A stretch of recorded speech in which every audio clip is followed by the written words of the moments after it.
It starts with a sound, a low, deep rumble you feel more than you hear. It's a vibration that travels up from the soles of your feet, through your bones, and settles right in your chest. At first you might mistake it for distant thunder on a clear day, or maybe a freight train miles away, but it's neither. It's the sound of immense pressure, of a colossal structure groaning under the weight of 1,000,000 tons of water.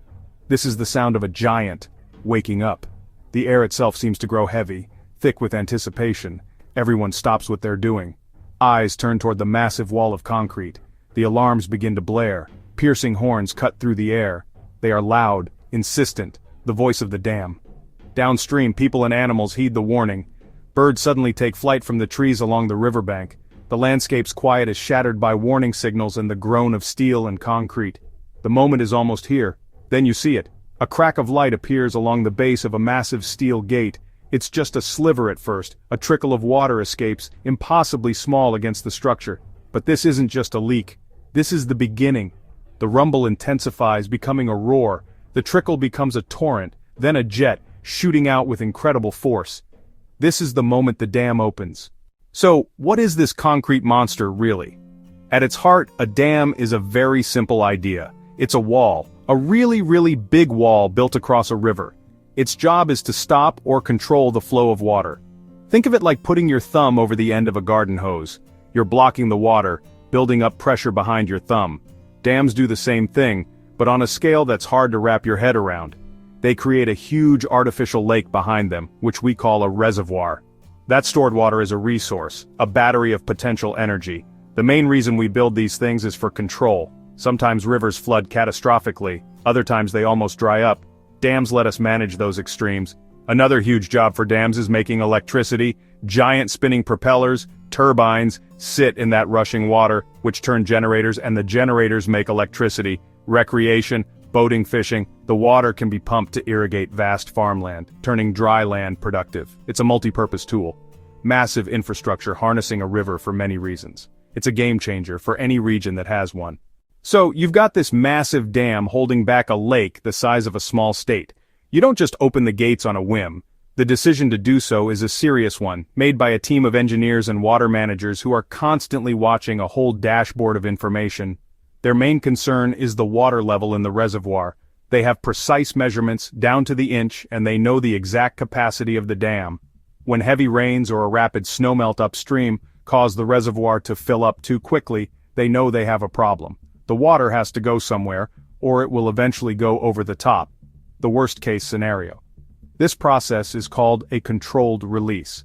The goal is to let water out in a planned, methodical way to make room for more water coming in. It's a balancing act.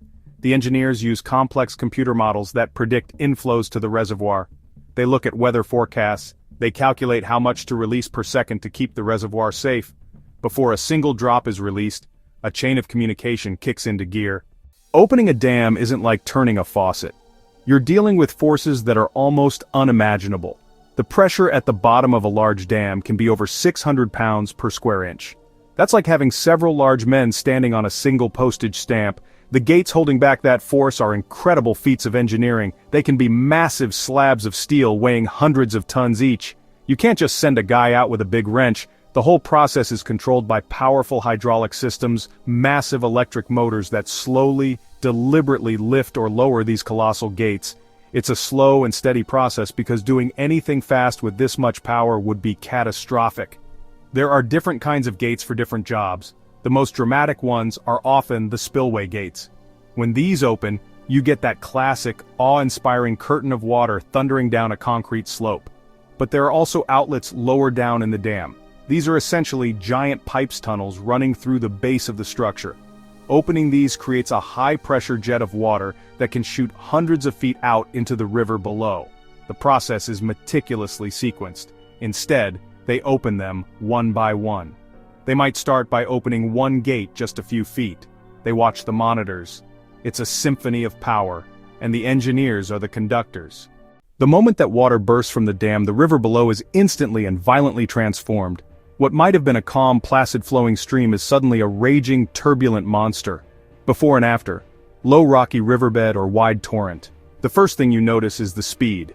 The The water is moving incredibly fast, powered by immense pressure from the reservoir. It doesn't flow, it charges, standing waves, whirlpools, chaotic cross-currents. The sound is no longer the gentle babble, it's a constant, deep roar, millions of gallons churning and colliding every second.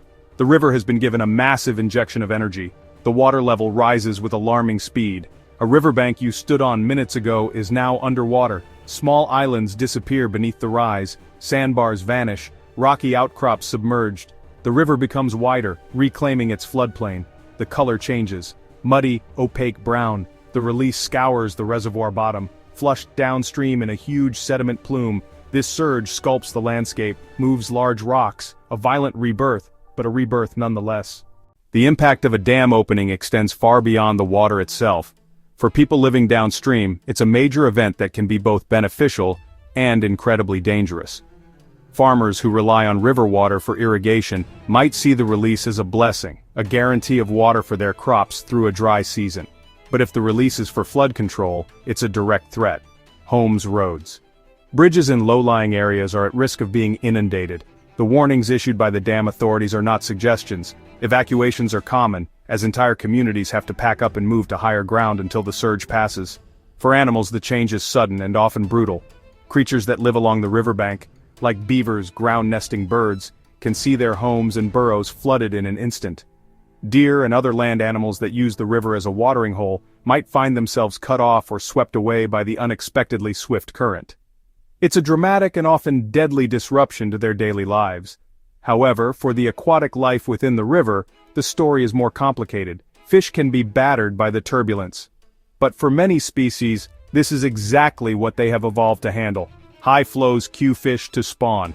It's a short-term shock for a potential long-term gain. These events aren't just hypothetical, they happen all the time, and some of them are truly spectacular. One of the most famous examples is the Hoover Dam, on the border of Arizona and Nevada. Its primary job is power generation.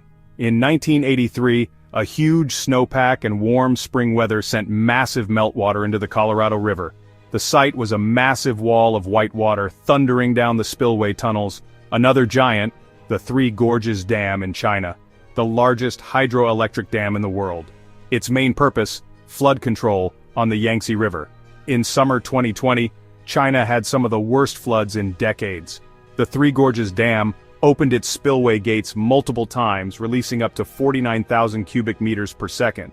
That's like emptying more than a dozen Olympic-sized swimming pools every single second. Sometimes opening a dam is planned to bring a river back to life. In the U.S., Glen Canyon Dam, just upstream from the Grand Canyon, dramatically altered the Colorado River. For decades, the lack of natural floods changed the canyon's ecosystem. In 1996, scientists and engineers ran a bold experiment, a controlled flood. They opened the dam's outlet tubes for a week and rebuilt those sandbars. The experiment succeeded, and similar high-flow releases continue to help restore the Grand Canyon. There's no denying the incredible benefits these structures provide. Opening a dam gate can be an act that saves thousands of lives and protects billions of dollars in property from a devastating flood.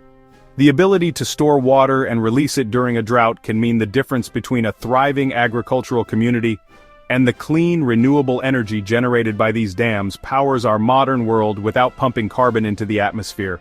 But every time we open those gates, we're reminded that this power is a double-edged sword. A miscalculation, a mechanical failure, an unexpectedly severe storm can turn a controlled release into a man-made disaster. The day-to-day operation of a dam starves the downstream river of sediment. This leads to the erosion of riverbeds. The dam wall itself is an impassable barrier for migratory fish like salmon, devastating their populations.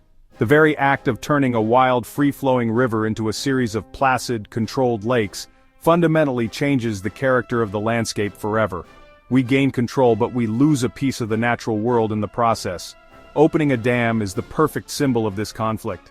It is an act of supreme control, but one that unleashes a force of nature we can guide but never truly tame. These dams are monuments to our ability to reshape the planet to meet our needs. But that control is, and always will be, conditional. The incredible energy we witness when those gates open is a visceral reminder of what we're holding back. The roar of the water is the voice of the river, reminding us that its power is only contained, not broken.